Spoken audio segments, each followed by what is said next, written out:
Welcome to E360 TV, the live streaming and on-demand destination for influential voices and enlightened audiences. We offer trending, grassroots, and purpose-driven content across a diverse range of interests. E360 TV is more than just watching programs. We offer the ability to interact with live shows connecting audiences to real, authentic influencers and storytellers while streaming to millions of devices.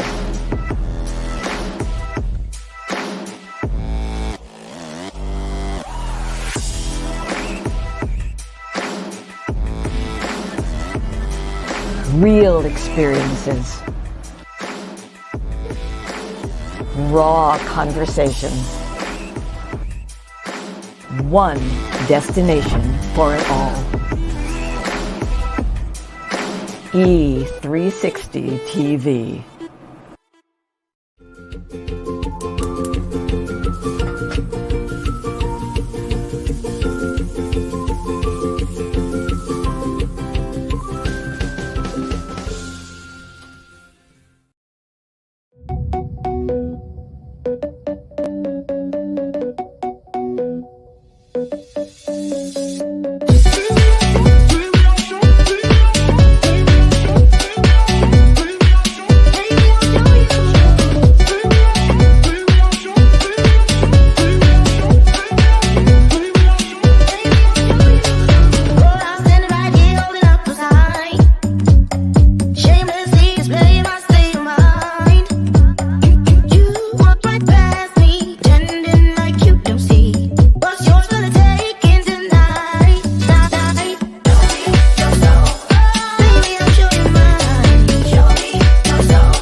Good morning. Happy Monday.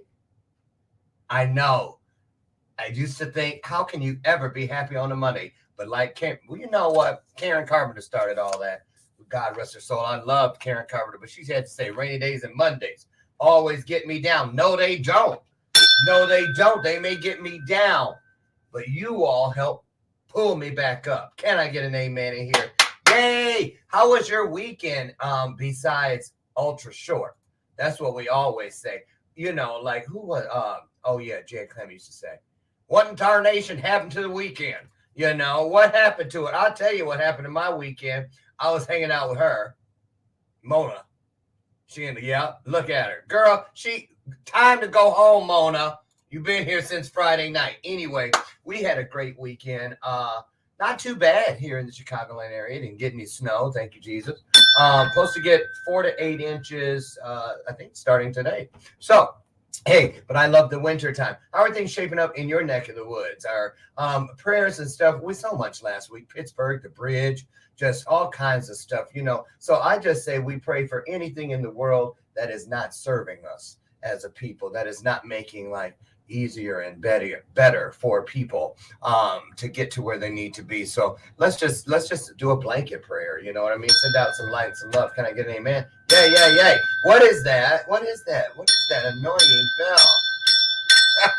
That bell is not just a gimmick, although I kind of sometimes play with it when you guys aren't around, just for the heck of it. But for most intents and purposes, that bell, the bell of purpose, we use it here on the show on purpose. What it means is, just like that bell has a ring to it, well, guess what? So does the truth. So that means that, you know, in our busy days, sometimes we need something to help us to tune in, to lean in. I know I have ADHD. I need all the help I can get. So the bell helps me stay in alignment with my purpose here today, which is to pour into you and hopefully allow you to pour into me. It's a choice, okay? It is a choice. I'm really excited about A lot of things. First of all, let me get you guys up to par on this. There's one of the promos. When you see no difference, you become the difference. That's a quote from Mark Haddis, two-time Power of We sponsor. There's another one there right there. Every child prays for someone to hold on to. God knows I did all those years in the foster care system, 22 homes in total. I certainly did. And I found those people and they found me. And that's exactly what we're doing. Look at those chairs, right? 250 kids this year here in Chicago. Last time we were in Atlanta, and the time before that, we're in Chicago. 250 kids from the hardest hit areas of whatever town we find ourselves in with the Power of We Symposium come to whatever venue. In Chicago, it's always the Stan Mansion, where we celebrate, uplift, and pour into these kids. Let them know that this particular day, it's all about them. So there you see on the screen the swag bags. That's my plea for the week. You guys, I need your help. We do this every year with the Power of We. We don't spend money on anything but the kids. Seriously. Oh, and then I need you guys. Okay, so let me finish this little ploy, and then I want to, because I don't want to be late getting Steve Patterson in here, because man, oh man, what a great thing to talk about today. The shaman experience and the journey and all the things that he has to talk about. And I don't want to miss any of it. So really quickly, you guys, those bags you see on the chairs, we all meet at the mansion, all of us that are players in that day, the 28th of April. We join each other the night before and we pack those swag bags. But what do we pack them with? We pack them with things that a kid can use when no one's around. The things that a kid can reach for when no one seems to see them or hear them. And trust me, I checked back with all the kids from the previous Power Weeks to find out what they thought about the things in the bag. And they love them. So if you have a book or you know someone who has a book with a message of inspiration, hope, or empowerment, please ask them to consider donating one or many to this worthy cause and to these kids. It doesn't have to be every bag does not have to be the same, so you don't have to have 250 of anything. We'll take 5 of something, 1 of something, 300 of something. We'll just take it for real. As long as it is something that if you were alone with that bag and you needed a word, okay, you could reach in and pull something out that would help you think if it were you or if it were some kid that you love. Okay, what would you want them to have at their disposal? Let us know. Put them in touch with me, and we'll work with them to make it as painless and as easy as possible. So keep that in mind. More about that during the rest of the week here. But Power of Week, and head over anything on my page, everything on my page has something to do with it. You're going to find the link to Eventbrite to grab your tickets. The tickets are moving. Early bird special ends after today. So starting tomorrow morning, no more early bird. If you want to get your ticket at the discounted early bird rate, I suggest you do that today. Okay. So, sometimes I don't, you read a bio about a person, and it does the trick. And the Steve Patterson today came to me through Sandy Longcore. And if you guys remember Sandy has always been a supporter of the Power of We and also the Next Impactor, and she's a member of the Misfit Nation. Yay! Holla! And so she put me in touch with Steve, and I'm so glad that she did. So I would rather just get Steve in here, and we'll take it from there. So first timer, so we put our hearts into this illuminated conversation, but we also put some hearts on the screen. Hit those hearts as we welcome to the stage our guest to kick this week off on Bathrobe Moments. Here he comes, the shaman experience guru himself, Steve Patterson.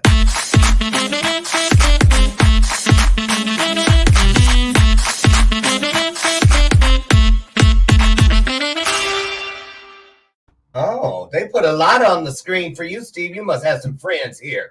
There you are in the background. See, look at you back. You look too much like Jesus in that picture. I got to bring this. I feel like I should be confessing. With that introduction, I feel like I should come in on a cloud with something like ravens flying above me or something. That was great. Well, I'm hoping you will. Now go ahead. I'm gonna be honest with you. I have a selfish request today that I want us to get into, but only after you've gotten everything that you want to talk out on the table. But I'm gonna just let me just tip it a little bit so you guys can get a peek inside of the bowl I'm gonna reach into later. But I want to talk to you. I thought about it since we had our little call the other day all week, and I was like, what's the one thing I really want to talk to Steve about that I think we can all benefit from the one key topic. And guess what it came out to be? The soul. I want to talk about what you have encountered regarding the soul and the science of the soul. I got a little clip I want to show us later. But go ahead, Steve. Say hello to everybody. Tell them where you are in the world, and then just start right in. Give us a little backstory where little Steve started and how you got to where you are today. Where little Steve started. All right. Well, we'll get back to little Steve in a second. Big Steve is currently sitting in Mexico City. If I look out my window here, which I wish I could show as my backdrop, but it's frankly too loud, is Chapultepec, the castle of Chapultepec, which is instrumental in Mexican history. I've been here I got here on the 1st of January. I've been traveling around Latin America for the last 18 months or so, bouncing back and forth between Colombia and Mexico, back and forth.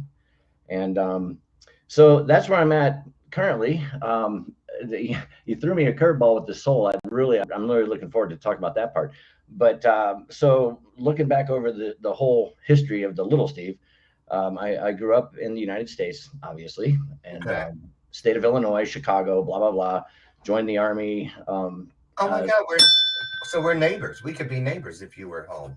We could be. I was from the northwest side of the city, Norwood Park. Went to Taft High School.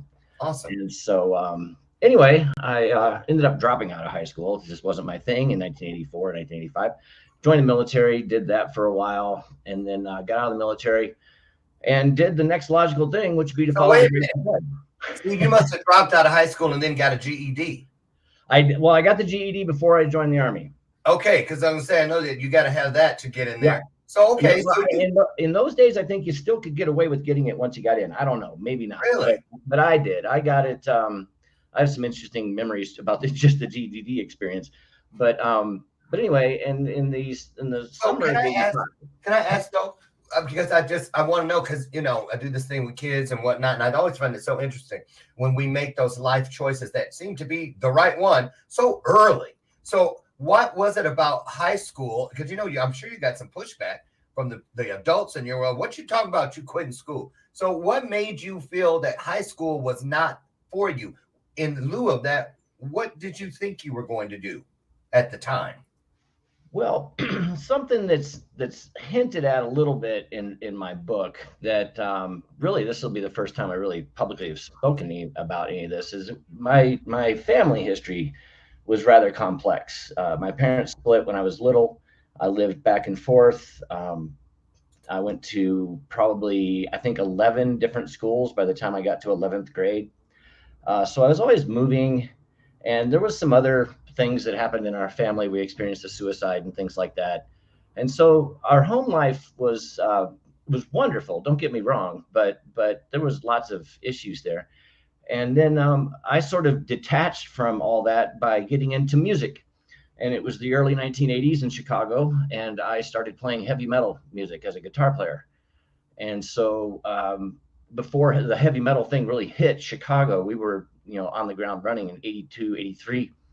And the more I did that, the less I saw any value in school, because a lot of people liked the way that I was writing my music and playing my music.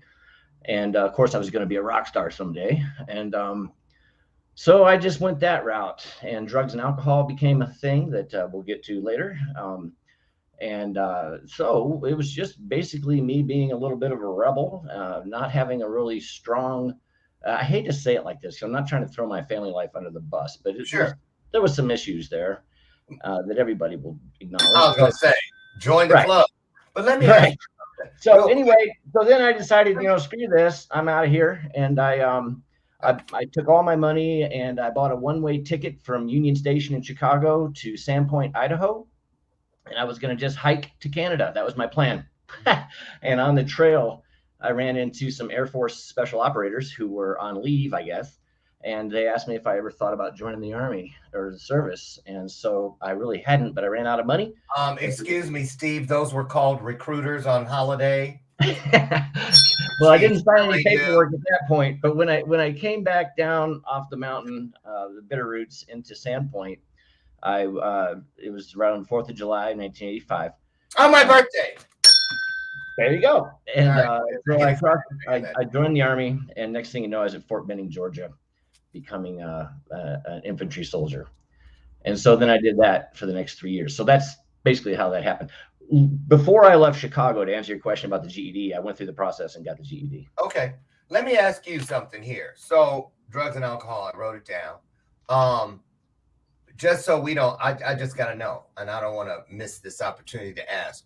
Okay. So now we're going to jump ahead. You've had the shaman experience. That's why you run all over the place and you go. This is later. Right. Later. But I want to talk about the drugs and alcohol, the mindset, because I know people now who are on journeys of enlightenment, and they speak to. We had some people on. We actually did a special show with a few guys. Jesse T, if you guys remember, was one of the guys that was here, and they were talking about the psychedelic thing, the journeys that people take now, and this and the other. So I noticed when I was doing background work on you that, I saw that you went to some Deadhead shows, some Grateful Dead shows, and followed the tour and all this. And I would go to those too. And I was going to stand up on the chairs, do the bear dance, and avoid the sick tent. But I was also there out in the parking lot looking for, who's got some mescaline or all the stuff that would go with that experience. So what my point is, do you still look at that stuff because you're recovering and whatnot? And I have too. I don't say I'm recovering. I recovered. So exactly. I'm not one of those people that stands up. My name is Lauren. I'm cross addicted. I know, because I was never addicted to drugs. I was addicted to abusing the gift of invitation. Mm-hmm. You see, I invited shit in my life that wasn't going to serve me no matter how I sliced it. And it told me that, and I still went with it. So anyway, that's how I feel about that. But my my question is this, just so I want to know how you feel about that. Is it possible to use, in your opinion, and what have you seen along the trail of the shaman journey, the incorporating of like psychedelics and herbs and mushrooms and all these different things, as far as a person opening up their mind and using it as a bridge to enlightenment? Okay. Instead of just getting high. I'm gonna unpack that in segments. Okay. First off, any use of anything as an escape from your reality to try to bypass the conditions of your life is never a good thing, and in no way is that, in my opinion, something that's going to reveal anything that's going to enlighten you in any kind of spiritual way. That's just you ignoring your problems. So, so is one of them just drug use for the hell of it? That's running from something, whereas opposed to it depends. I mean, everybody's different. Everybody's unique.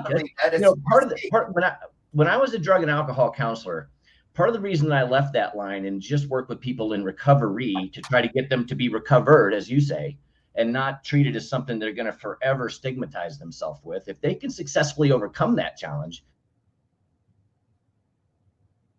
what just happened? Then they didn't say I'm an alcoholic and I haven't had a drink in 30 years. Now, I know I might have stepped on some toes there. Let's move on. But my point being that you really have to look at the use first of any of these things at any point in your life, because that is the obvious question. Are you trying to escape from reality of your life? Because there's no value in learning something and then returning to where you really are. You know, I mean, it'd be like learning a language and coming back to a community that you're never going to speak it again. It doesn't do you any good. You know why I brought that up? I'm going to tell you why I brought that up. But I do want to get back to that. So let's not move past it. I know. I know your question's there. Yeah. We're not going past it. Okay. We're not going past it, but I do. Here's why I want to talk about it, because I know some of the people that are watching, I know y'all know where I'm going with this, is because I want people to understand that, you got to do the work first. You got to be honest about your launching pad. There's a difference when you're running from something as opposed to running towards. Exactly. There just is. And I know that a lot of people nowadays, because, what used to be called woo-woo is now in fashion. And so a lot of people will go in, and I just wondered, in your journey, because you move around, do you find people who are, it's like this. Let me put it to you this way. It's just like when some people come to me for coaching, I know they need to go and have some therapy first, because that's not a coachable issue. Yep. That's a therapeutic thing. That's some real work that is going to do some things that I'm not certified in. Okay. So I'm just wondering, for people that are on that path, if somebody walks up and says, hey, come on, we're going on a retreat and we're going to do this drug or something, should it just be considered okay? Or how much pre-work, how much you have to unpack before you start doing that kind of stuff? I'm just first off, I've worked in harm reduction for most of my career. I'm no longer a drug and alcohol counselor because I'm out of the United States, so my license doesn't matter. So I just work in the recovery place, and then also in transformational stuff like that. And then I incorporate, the shamanic stuff that I picked up along the way. Yeah. But so the obvious green light is there with me with these kinds of experiences for people. Okay. By default. Now, part of that is based on the kind of people I typically work with, which is veterans, PTSD, people with suicide, people, like with myself that faced cancer and liver transplant and all these other things. So it's kind of a gritty space. And there is some value in that. But again, it depends on what it is and why you're doing it. And really, as far as what it is, there's really only one that I would point at that has any true only enlightenment spiritual benefit. There's really no negative drawback, but it's really rough to do. The other ones, such as that? Ayahuasca. Yeah, they talked about that on the thing. Yeah. Right. And we can have a whole different conversation about that. But it is unique because in no way should it even be considered in the same conversation as an LSD or a mescaline or a mushroom or anything like that, because those are drugs. Now, granted, in mushrooms, psilocybin is naturally occurring, so it's not produced, and I guess with LSD, it's a mold. Yeah. But at the same time, those can be used. I guess you probably could with jahe, which is ayahuasca. Jahe, but the thing is, that one is much more involved. So I guess what I want to know, Steve, sorry about that, but if a person is now, it's years later, just like you, just like me, years later, but you're on this path, and I'm speaking to the shaman, should a person worry, oh, well, maybe I can't do that because I used to have an issue with an addiction? And that's the thing. You know what I'm saying? It's like I'm almost thank you, because I feel like I'm rallying for the opportunity. No, because the reason I say no so quickly is, okay, well, are you really recovered? Or are you still in recovery? If you can't trust yourself to make the choices that are best for you, if you've not been able to let go of those attachments that you once had, if you still think that this other thing, are you a victim of this thing? If I have one drink, then it's going to control and dominate my life forever. That might be an honest statement, but you have to ask yourself, why are you letting something else control your choices in the first place? And that sounds rough. That sounds harsh. But the reality of our life is that every place we stand, everything that goes on is a direct result of everything we've done. And nobody did anything to us. Now, there are some random things. You can always find something falls on your head as you're walking down the street. You didn't really do anything about that, or some horrible crime. But for the most part, you can use that going through life. And once you can get to the point of acceptance and surrendering to the fact that every place you stand, you walked into, and you have the choice now to make the next best choice on what to do, then you're really getting somewhere. And you want to talk about enlightenment. It doesn't matter if it happens with mezcal or going to see some speaker or even sitting in an ayahuasca. There you go. It's all about you becoming accountable and making the best choices for yourself. Period. So, okay, everybody wants to know, because they're sitting at home going, damn, here I am, got to be at work in half hour. Working for the man or whatever it is, building someone else's dream. And here's this guy on Bathrobe Moments who can go anywhere he wants to go, do whatever he wants to do. He's on this, I wish I could go on a quest, a vision quest or a quest for enlightenment. But let's talk about how you got there, because see, that's the part that a lot of people overlook are the sacrifices and the things you went through, not got around, not got over, not got from underneath, but went through to get to the place where you can do what's best for you. So let's talk about the cancer and the liver transplant. When was all this, and how did it change you into this person who seeks moment to moment to moment to moment? You're always seeking, which is one of the promises that if you seek, you shall find. So talk about how you got to this person. that you are. I will. One thing real fast I want to say, the reason I can do those things is because I've chosen to do those things. That's what a lot of people need to realize. Doesn't have to be a lot of lead up to anything. You can just decide and start doing it. You can plan for the future all you want, or you can start living the future, because the future is never going to arrive. It's always the future. It's How long tomorrow. you been on the road? Okay, I just wanted to say that part there. Okay. This current time, I've been since October of 2020. I've been on the road constantly, but I've been remote working since 1997. So let's back up. After the point I got out of the Army, followed the Grateful Dead around the country for a few years there, and literally didn't. I lived out on the road the entire time, and then Jerry Garcia died in 1995, and that was the year that I stumbled upon, like most of us did, a lot of us did, the internet. And I ended up going to college, and I was involved with the people that were developing Netscape, which was Mozilla then became Netscape, and today it's Firefox. And so anyway, I got in on the ground floor of the .com thing and helped create what is today Yahoo Sports, the college football part of it. And so I did that for a number of years, but I was self-employed and I was working remotely because it was all over the computer. So I've been remote working since 1997 and self-employed. So all of that was going great. I was in the .com world. I had a Sirius satellite. I was a guest on radio stations across the country. And then one day in 2011, I fell down a flight of steps and I woke up in the hospital, and they told me that I was in stage 4 liver failure and that I had between 6 months and 3 years to live. So wait, hold it. So they told you that you woke up. What? You had no idea some stuff. No idea. None.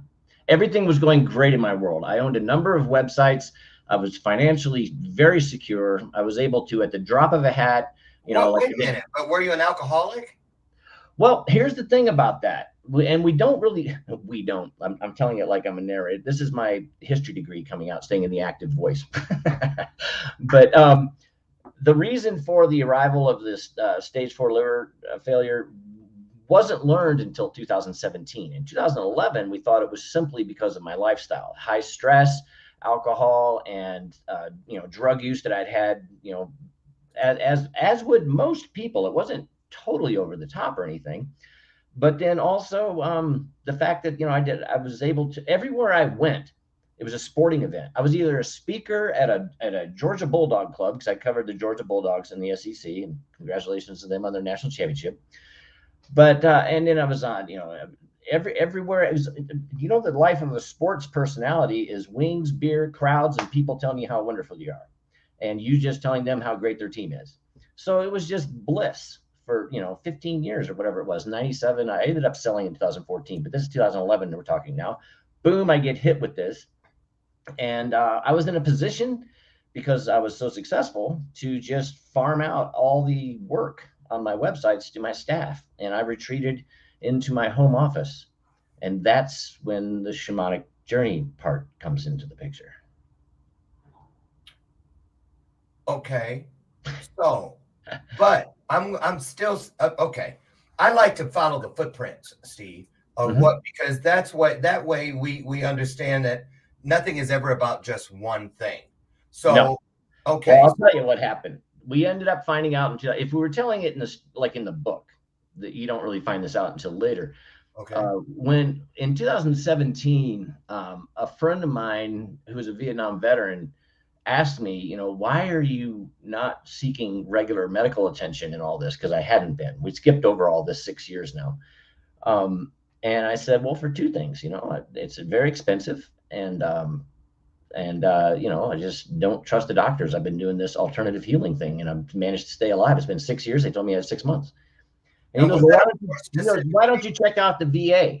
So I signed up. So I decided, oh, that's right. I'm a veteran. I'll check out the VA. And so when I went to the VA, they did a liver scan, and they found out that the culprit the whole time had been hepatitis C, which the only time I would have gotten hepatitis C would have been when I was doing intravenous drugs way back in the 80s, when we did that to help us keep being, well, I did that, and some others, to be the kind of effective combat infantry troops that we were.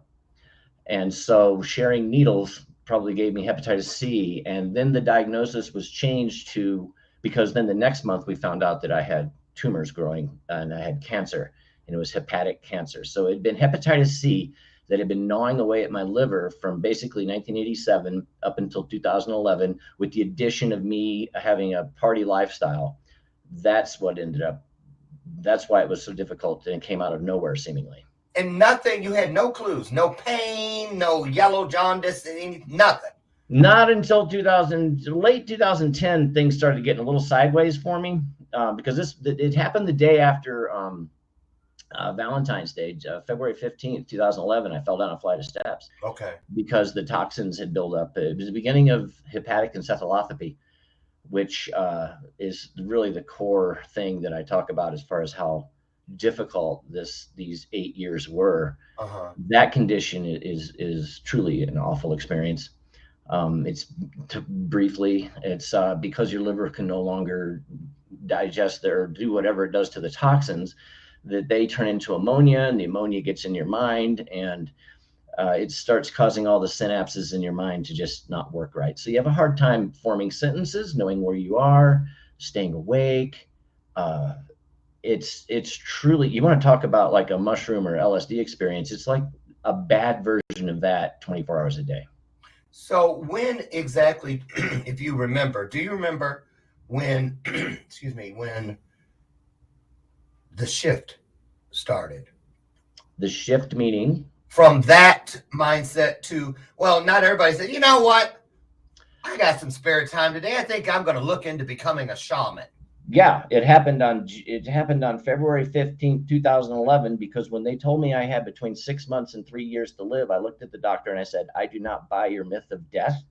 I walked out of that hospital the next day, never went back to work.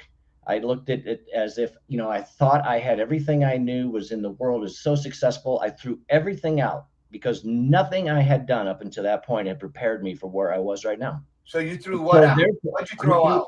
I threw out religion. I threw out my career. I threw out everything I thought I knew was good, because obviously I had put myself in a very bad situation, because now they're telling me I have 6 months to live. And I also threw that out the window. And I insisted that I was only going to do that which was going to be something that would help me. And I've started saying things like, always make the next best choice, because in every situation there is a best choice. And you need to make it over and over. And I gave up drinking. I eventually went vegan. I, within a year, started on a shamanic path. But I was also in the position, a lot of people that get news like that aren't in the position of, oh, okay, well, I can also sell a company now to Yahoo, because they were willing to buy me out, which I eventually did. And I had, revenue coming in, and I was able to have everybody else run my company for me, and they were understanding about it. But I would literally, for that next year, I would only 1 day a month write paychecks. That was the only thing I had to do with Rivals.com and UGAsports.com after that point. How much did you believe? How much did you believe in this stuff? Because here's the deal.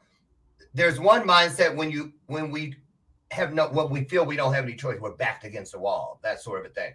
Or did you have some where had you been sprinkling these things in, and now they all just took root and germinated, and off you went?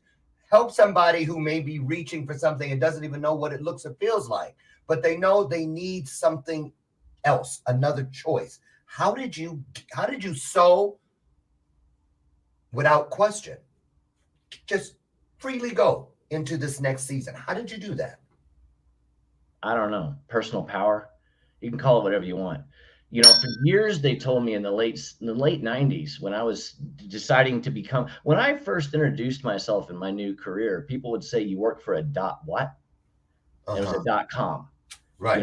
And I had given everything to doing this. I was creating websites. People didn't know what those were. People didn't have email. It was before Facebook, and well, a lot of things. I was the first person to stream a live press conference on the internet, for instance, from a sporting event, and these were things that nobody had ever done. And I insisted that they could be done. And so I think that kind of that, I don't know if there's, you talk about ego. That was a healthy ego. That was a part of my ego that told me that I could do it. I had courage. I knew that I could do this.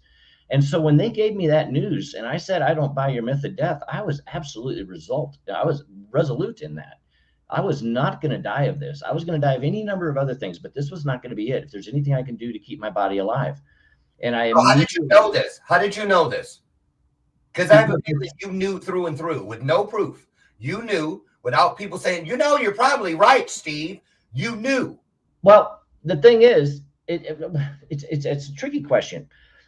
All I knew was that I was going to live as long as I could make decisions that were pointing me in that direction. Now, of course, as the years wore on, I knew that there was and still today, looking back, I'm a transplant survivor, cancer survivor, the hepatitis C it's gone, but who knows, the strain it put on my heart, and any number of things could still happen. But I don't look at it that way. Right. I look at it as long as I keep doing the right things, then shoot, I've got, a meteorite could fall on my head. Right. We can't go through every day thinking about, oh my God, the sky is falling. We can't be Chicken Little. So I don't know if this exactly answers your question, because I don't know that I really can. And it's something that I've, in working with other people when they're going through stuff like this, I said, like when the way that I got into drug and alcohol therapy was because, the people there, when I was invited into a group in 2015, they sort of treat it the same way. They say, oh, my life is over, because I don't have the same social network, or I can't enjoy the concert or the music the same way. And so to them, it's a sort of death process as well. And then I came in and would tell my story just in repeating it like I am here. And it was such a absolute change that it inspired people. And so I became a regular at these recovery meetings and eventually became a recovery coach and a counselor and all the rest. But it's been difficult because I know out of one side of it's easy for me to say, yeah, I just quit everything and I said, I'm not going to die. And I went into this spiritual world and I connected with the spirits and all that without sounding too woo-woo or not giving it enough credit. Yeah. But at the same time, that's exactly what happened. See, and so that tells me it's possible for any of us to do it because we all have the same fundamental hardware. There we go. When we come back, you guys, we're going to get into this. This is how it feels to heal. This is the literary work, if you will, that Steve was speaking of. We're going to get into that, and we're going to find out how many of us really understand or think we understand what a true, real-life shaman is. That and more. Don't go away. Share out the broadcast. We'll be right back. The power of we was a way of inclusion, a way of inviting anyone who needed or wanted a place to belong. It was just very clear to me that this was something that would really benefit the young folks right here. And to be able to give them a different perspective that I know where they come from, I know what they're experiencing because I was there too, and letting them know that there's different actions that they can take that'll lead to a different destiny. We really needed to hear that. In order to change our community, we needed to hear that. And they are inspired to invest in making it happen. That's powerful.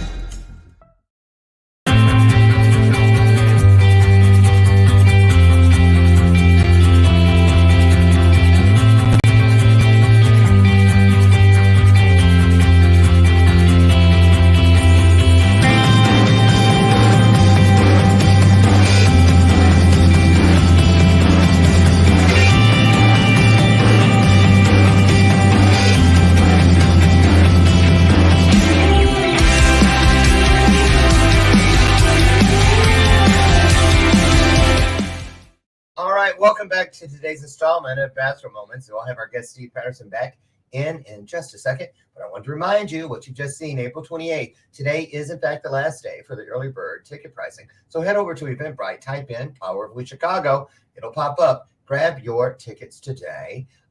We hope to see you here in Chicago as we pour into the lives of 250 of Chicago's greatest youth from the hardest areas of the city. But we also will be poured into by them. Don't get it twisted. Trust me. History-making event. Just saying, last time we were in Atlanta in 2019, right before COVID hit. We received an award 6 months later from the United Nations for our work with those teens in Atlanta. So God is good all the time. And all the time, God is good. So, Steve, welcome back to the show. Hello.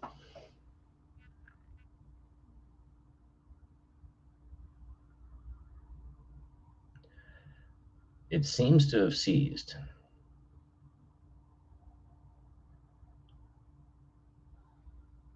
I don't know if I've lost you.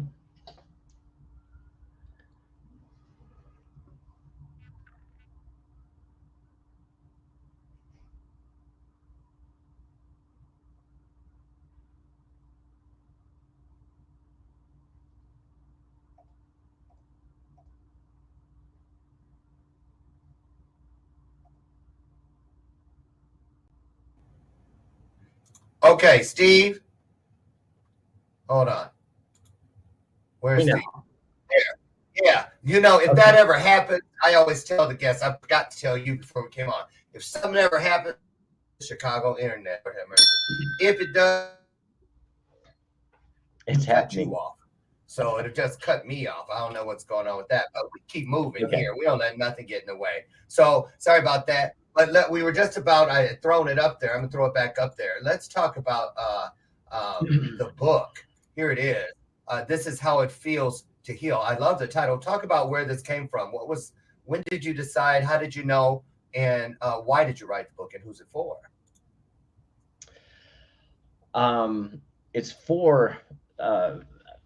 It's for everybody, really. But I think when I was writing it, you know, I didn't want to, I resisted writing it for the first year or so after, you know, recovery from transplant, because I didn't want to come across as another victim, look at me, hero story or something like that, you know. But at the same time, I did see that something quasi-miraculous had happened there, and that perhaps there was some value in that for anybody else that might be facing something similar.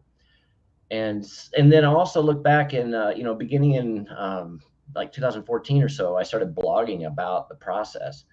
And I picked up quite a bit of followers that were following the blog. And then in 2017, when I was diagnosed with cancer, I think the way that I announced it to the world on Facebook, I think I said something like, "Hey, everybody, I have some heavy news, but it's encouraging. I have cancer." And the reason it was encouraging was because the VA had just recently come into the picture. They're the ones that found the cancer. And they were going to help me out as far as the cost of this. And because of cancer, I was now going to be propelled higher on the list of people, which I hadn't even been listed. In fact, it wasn't until about 9 months after that announcement that I was actually listed as a candidate for liver transplant. But that's why it was that's why it was encouraging. Wait, so you waited 9 months for a liver? No. The way that it works on liver transplant is you have what's called a MELD score, which is it's something along the lines, I used to call it the model of end life determination or something, but basically the score, if it's above 15, then you're eligible for transplant. 40 is complete shutdown. So most people are hovering around 20 if they're on the transplant list, I would imagine. Okay. The thing with me was when I was first diagnosed with liver failure in 2011, I was a 17. But because of the fact that I quit everything, you know, I didn't want stress in my life. By this time in 2017, I was already doing workshops with shamanism. I'd been involved in it for that many years, but I, you know, I'd given up all use of everything in the world as far as substances. I'd gone vegan. I was doing all these crazy health things as far as, and I say crazy because I would literally, I would take anything that was alive and make a smoothie out of it. I would literally go out in the backyard and grab grass and leaves and things and dirt, anything that was alive, because I was insisting that I was going to stay alive. And we'll get more into the shamanic part of this in a bit. That's sort of in there. But so when I was diagnosed with the cancer tumors, I volunteered to go through a couple of new things that they had lined up for that. And one of them was called TACE, which is some kind of, I forget the actual, what they do is they go into your liver and they put chemo in the actual tumor, and then they cauterize an area around the tumor to make a little cocoon. And so if they can do that and localize it and keep it in place and it doesn't spread, Right. and no new tumors come in for 6 months, then your elevated score. So I immediately I picked the University, well, Pittsburgh, not University, I guess it's University of Pittsburgh, is right next to the VA center in Pittsburgh. And it was one of the most highly rated liver transplant places. And the VA let me choose which one I wanted to go to. And the guy there, Dr. Cacciarelli, was renowned as for two things: being the best in the liver transplant department, but also very difficult to work with. And so I decided, I'm not looking for a friend. I'm looking for somebody who's effective. And so I chose to go up there with him. And he and I actually had an interesting relationship because he was so scientific and I was so shamanic by this point. But so I went to Pittsburgh in January of 2018 after being diagnosed in the fall of 17 with cancer now. Still under 6 months to live, 3 years, and all this. That had been going now since My 2011. God. And so wait, can we stop for 1 second? Because that's an easy thing to just laugh off now or whatever. But I just know, you guys know how it is. When you're going through something and you don't know the outcome, so many things come running through your front yard every day. Any little thing, oh Lord, is this it? I gotta ask you at this point, Steve, and please just keep it real with people, because somebody may be in that same chair at that same table right now. Were you ever afraid? Afraid? No. So even when they tell you, okay, depending on what you mean by afraid. What do you mean? What do you think I mean? When somebody tells you have 6 months to live. Never in a place of fear. That's my point. Well, come on now. Don't act like that's a crazy question. No. Wait a minute. It's my show. It's my show. Let me get this out. Seriously. Because the thing about, don't act like it was so easy. I'm just saying, we're human. Somebody tells anybody on here, everybody reach out and put it in the comments. Somebody tells you got 6 minutes to live, 6 minutes, 6 hours, 6 days, 6 weeks, 6 months, anything with a number on it, which is going to get less every second. Because we're told, fearless and devoid of fear are two different things. We're told to live fearlessly, which means with a little less. That's what I'm trying to get to here, Steve. No offense. But come on now. Something in you was like, or else you wouldn't have acted. It's like fight or flight. Something made you get to where you needed to be as soon as possible. And some of it was, okay.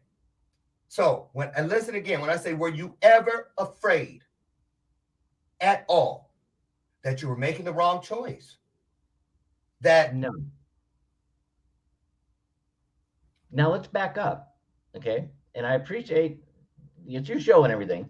I'm just saying, come on. Let's go back to that beginning of the story where I came from moving around. Now, first off, on a side note, watching the promo stuff and everything, I'm really intrigued by your work. I love the work and support that. And I would like to know more about your events and everything. I like the fact that you're catering to the questions that you could say.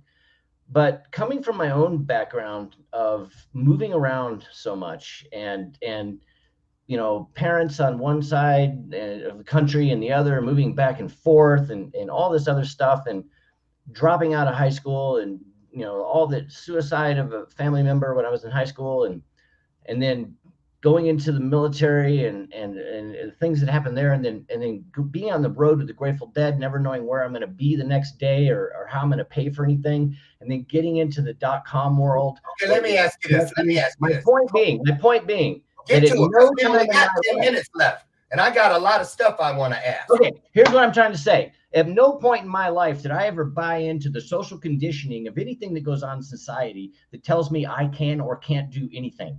So when it came to somebody telling me I had 6 months to live, I looked at them as the same way that I looked at every other, from the teachers from first grade all the way to today, with the way that they tell me about how I should live. Nobody's opinion of how I live has anything to do with how I live. That's right. So when you ask me if I was afraid, I was not afraid of anything, or a fear that somebody else tried to place in me of a death, of a, where am I going? Am I going to heaven? Am I going to hell? None of those things mattered to me. Were you ever afraid that it might be too late?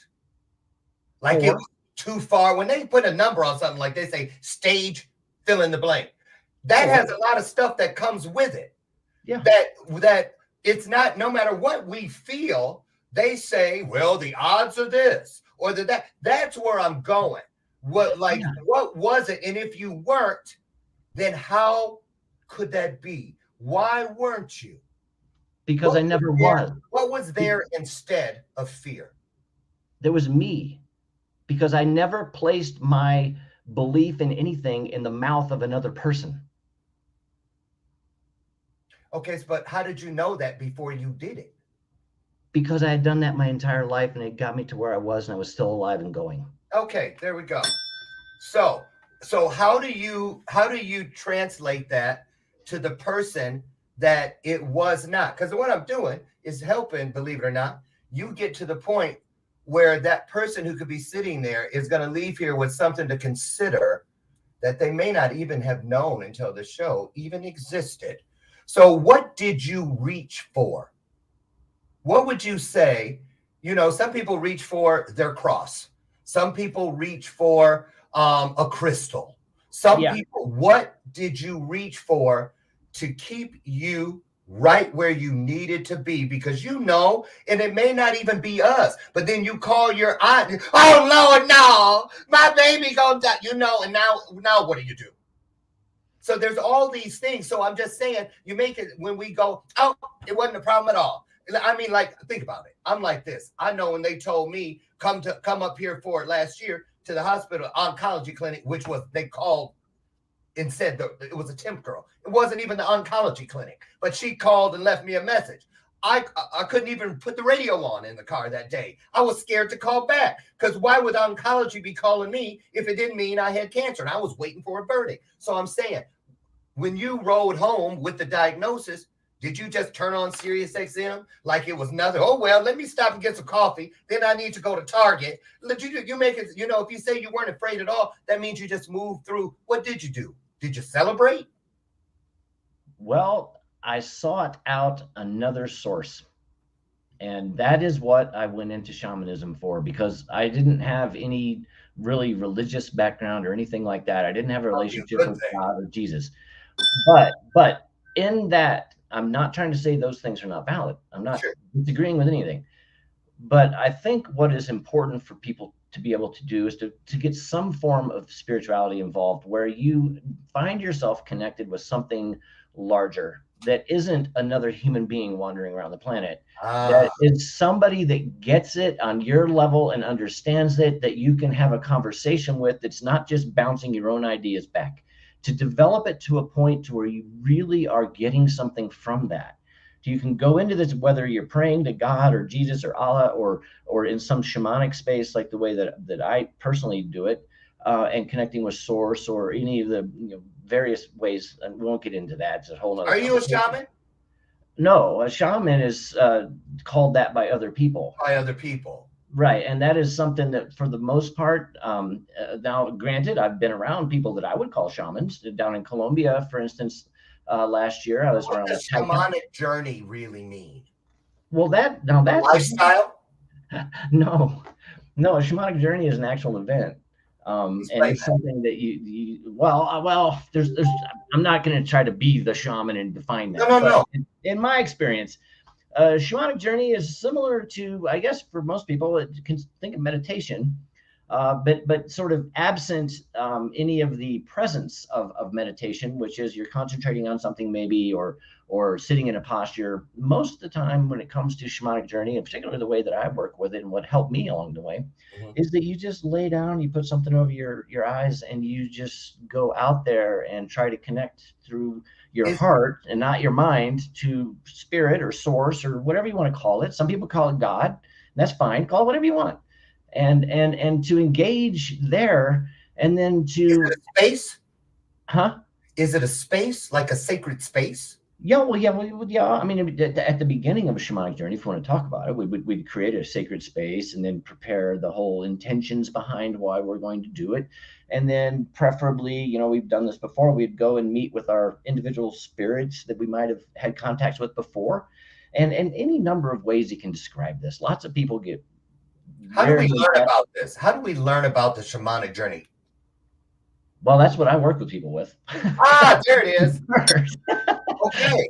So because that's what I did, and the way that I do it is, I'm not trying to sit here. I'm not going to put on a bunch of feathers and dance around and rename myself something.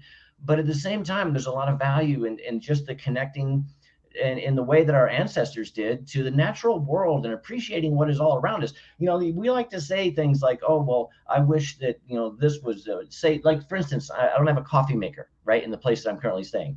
Well, does that mean my day's ruined? Because what I didn't just think of is the fact that I have 4 healthy, wonderful children, and all these great other things, you know, the people in my life, and the fact that my football team yesterday is going to the Super Bowl, and that my college football team just won the national championship. So I'm putting all that aside.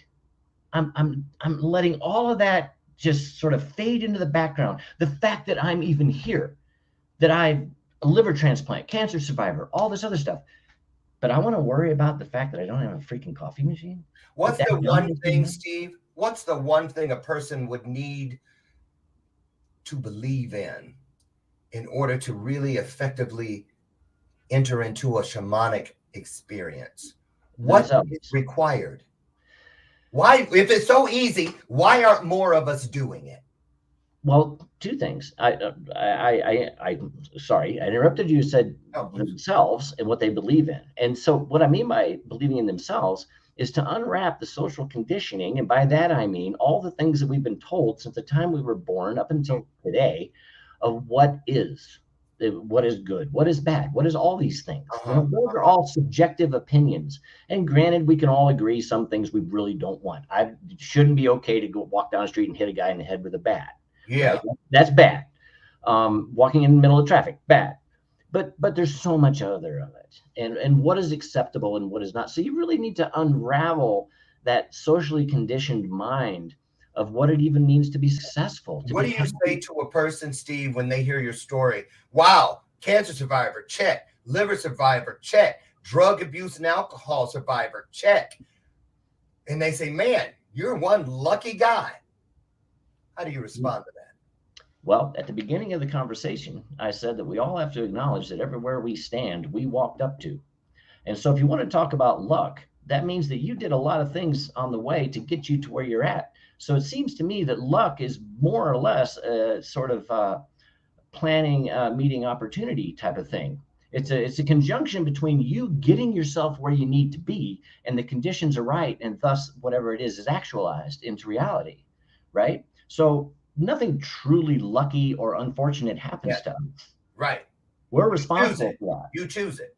You choose it, right. Now, last thing.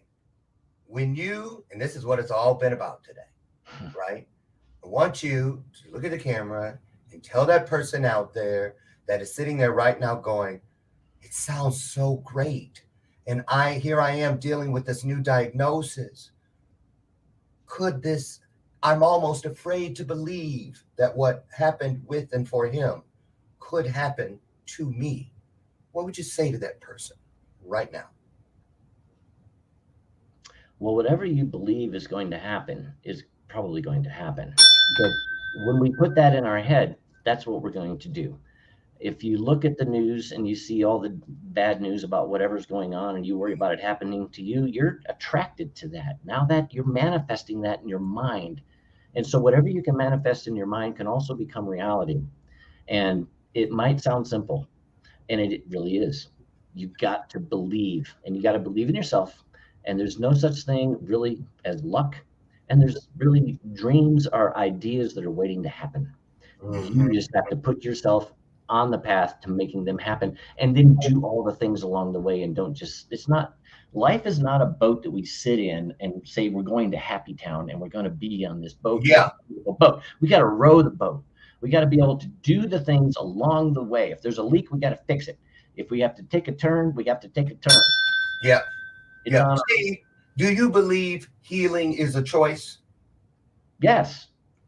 Yes, absolutely. Healing is a choice, because you're the only one that's going to be able to do it ultimately for yourself. Granted, if you have a broken leg, it might be nice to go to the doctor and have it. Exactly. But at the same time, all the rest of it, hobbling around, complaining about the crutch, I don't like the fact that it itches under the cast. Those are your choices to complain about, just like the coffee pot. See?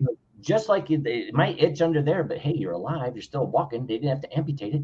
Think of the good parts in your life and build upon those. See, for those of you who are out there with, God dang, Lauren, why are you being such an asshole to this guy? It wasn't like that. I wanted to get to this point where that person, because I know how I would be, that skeptic, that person in us who always looks for the first thing to say why it can't work. I was trying to get to the point with that demarcation line where Steve is sticking to his story, that it's as easy as you want it to be or as difficult as you make it.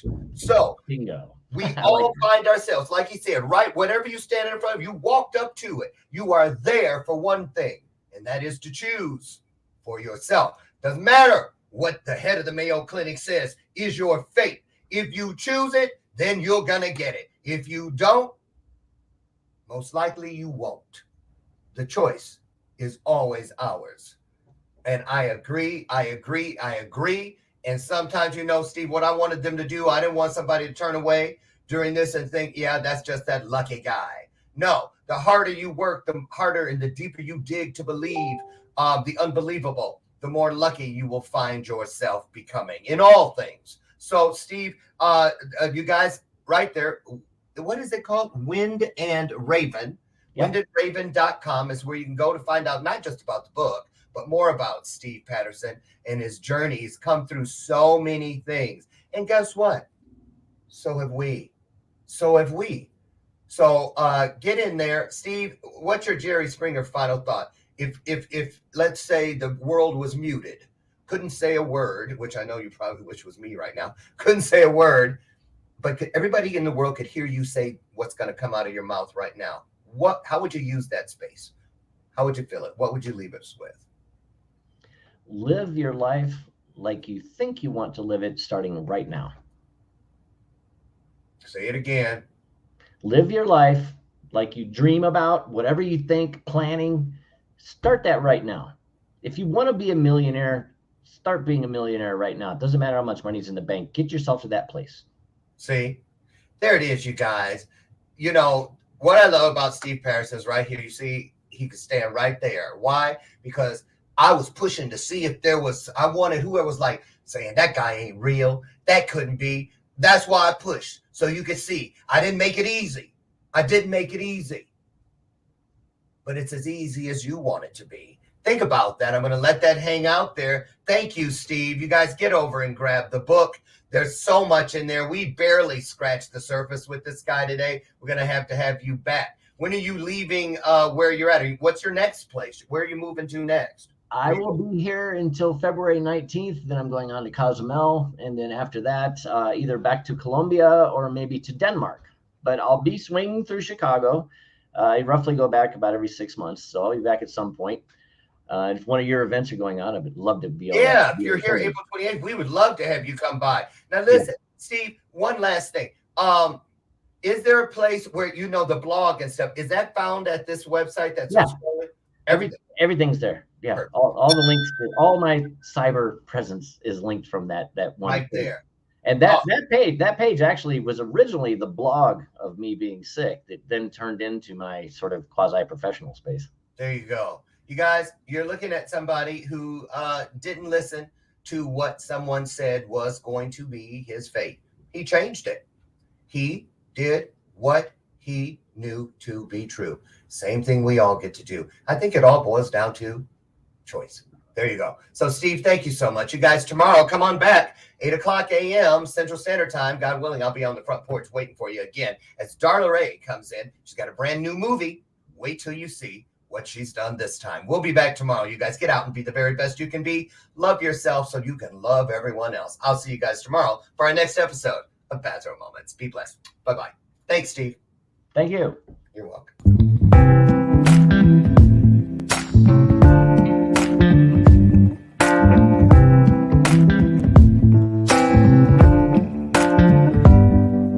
Show me your soul. Baby, I'll show you mine. Show me your soul.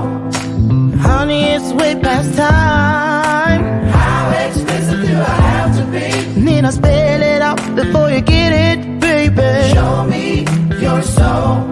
And honey, I'll show you mine. I'll show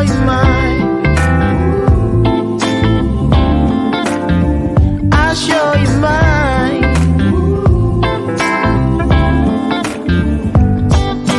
Boy, I'm standing right here holding up a sign, shamelessly displaying my state of mind.